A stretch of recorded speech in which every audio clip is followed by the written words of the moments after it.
Assalamualaikum warahmatullahi wabarakatuh. Gimana kabarnya kawan-kawan? Semoga kita semua dalam keadaan sehat selalu. Nah, pada kesempatan kali ini saya akan membahas mengenai materi tes yang biasanya muncul ketika tes wawancara PPS. Apa saja pertanyaannya? Yuk kita bahas bersama-sama. Namun sebelum lanjut, buat kalian jangan lupa bantu channel ini agar semakin berkembang dengan klik tombol subscribe, like, komen kemudian nyalakan loncengnya biar dapat info terbaru dari saya. Oke kawan-kawan, kita mulai pembahasan materi tes yang biasa dilontarkan oleh tim dari KPU kabupaten atau kota yang nantinya akan menguji kita di tes wawancara. Untuk pertanyaan pembuka biasanya tim memberikan pertanyaan yang mudah dan ringan untuk dijawab. Semisal seperti ini pertanyaannya, ceritakan tentang diri Anda secara singkat. Nah, maka kalian bisa menjelaskan secara singkat, padat, dan jelas. Yang harus kalian jelaskan biasanya mengenai latar belakang, minat dan pengalaman Anda. Jadi jawabannya, jelaskan tentang latar belakang, minat dan pengalaman Anda. Selanjutnya kita masuk ke pertanyaan kedua. Dari sini sudah mulai masuk ke pembahasan inti mengenai PPS, yaitu apa motivasi Anda menjadi anggota PPS Pemilu 2024? Maka kalian bisa menjawabnya seperti ini.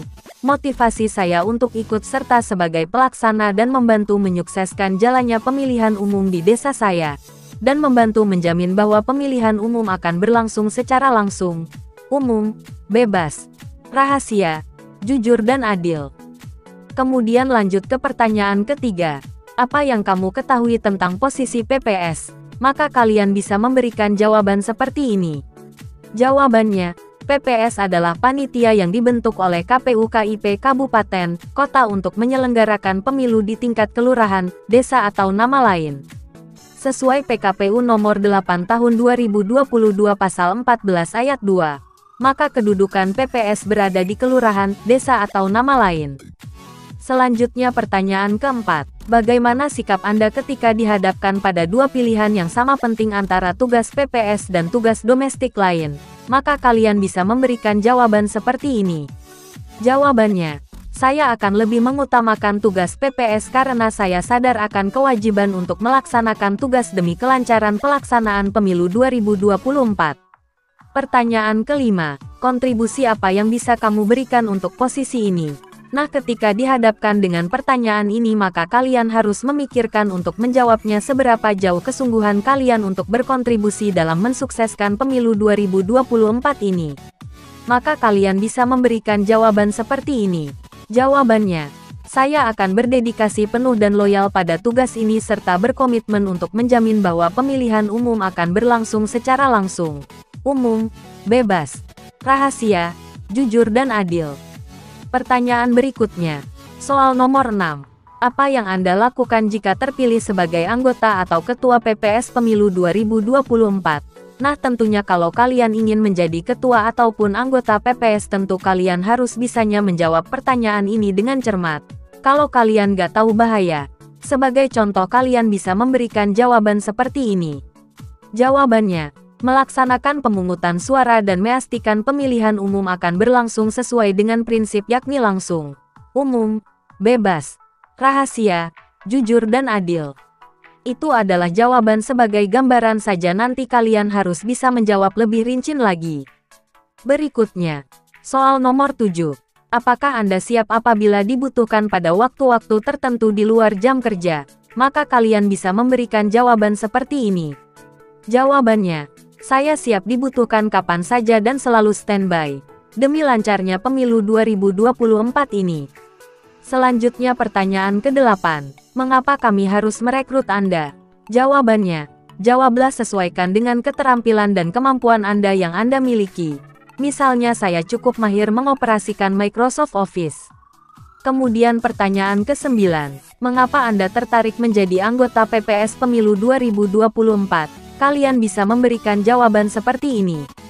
Jawabannya, saya ingin berpartisipasi sebagai pelaksana dalam penyelenggaraan pemilu 2024 dengan berbagai pengalaman yang saya miliki dan tentunya ini merupakan suatu dedikasi saya terhadap demokrasi Indonesia. Kemudian pertanyaan ke-10, apa tujuan kamu menjadi anggota PPS Pemilu 2024? Maka kalian bisa memberikan jawaban seperti ini. Jawabannya, Tujuan saya adalah menambah skill dan pengetahuan tentang pemungutan suara dalam penyelenggaraan pemilihan umum. Kemudian pertanyaan ke-11. Berapa total desa di wilayah domisili Anda? Sebutkan setidaknya 10 nama desa. Jawabannya, sebutkan nama-nama desa di sekitar kecamatan Anda. Kalau desanya kurang dari 10 desa, kalian bisa beri penjelasan ke petugasnya bahwa di daerah domisili saya hanya ada 9 desa misalnya. Selanjutnya pertanyaan ke-12. Berapa jumlah DPT di desa tempat tinggal Anda? Sebutkan secara rinci jawaban. Kalian harus cari tahu minimal bekas DPT tahun-tahun sebelumnya pada saat pemilu. Berikutnya pertanyaan ke-13. Ini merupakan pertanyaan tentang wilayah tinggal kalian, jadi pastikan harus bisa menjawab dengan benar. Bisa Anda sebutkan nama kepala desa tempat wilayah domisili Anda dan sejak kapan kepala desa itu menjabat? Jawaban, kalian tinggal sebutkan saja nama kepala desa serta masa jabatannya. Selanjutnya soal ke-14. Apakah Anda tahu jumlah TPS di wilayah domisili Anda? Sebutkan. Jawabannya, ini bisa mengacu ke penyelenggaraan pemilu yang sudah-sudah. Misalnya pemilu tahun 2019 jumlah TPS-nya ada 20. Kemungkinan bisa tetap 20 TPS atau bertambah. Berikutnya soal ke-15. Siapakah nama camat lurah di wilayah domisili atau tempat tinggal Anda saat ini? Jawabannya, sebutkan nama camat di daerah kalian masing-masing. Masa gak tahu? Selanjutnya pertanyaan ke-16. Kapan tahapan penyelenggaraan pemilu dimulai? Kalian bisa memberikan jawaban seperti ini. Jawabannya, sebagaimana dicantumkan dalam pasal 167 Undang-Undang Nomor 7 Tahun 2017 tentang Pemilu, tahapan penyelenggaraan pemilu dimulai paling lambat 20 bulan sebelum hari pemungutan suara. Kemudian pertanyaan selanjutnya yaitu soal ke-17. Berapa jumlah tahapan pemilu menurut Undang-Undang Nomor 7 Tahun 2017 tentang Pemilu? Jawabannya, ada 11 tahapan. Selanjutnya pertanyaan ke-19. Berapa jumlah surat suara yang dicetak untuk pemilu? Maka kalian bisa memberikan jawaban seperti ini. Jawabannya, berdasarkan pasal 344 UU Nomor 7 Tahun 2017 jumlah surat suara yang dicetak sama dengan jumlah pemilih tetap ditambah dengan 2% dari jumlah pemilih tetap sebagai cadangan yang ditetapkan dengan keputusan KPU. Berikutnya soal ke-20. Berapa jumlah pemilih pemilu untuk setiap TPS? Jawabannya, pasal 350 UU Nomor 7 Tahun 2017 tentang Pemilu menyatakan pemilu untuk setiap TPS paling banyak 500 orang. Selanjutnya pertanyaan ke-21. PPS wajib memperbaiki DPS berdasarkan masukan dan tanggapan paling lama.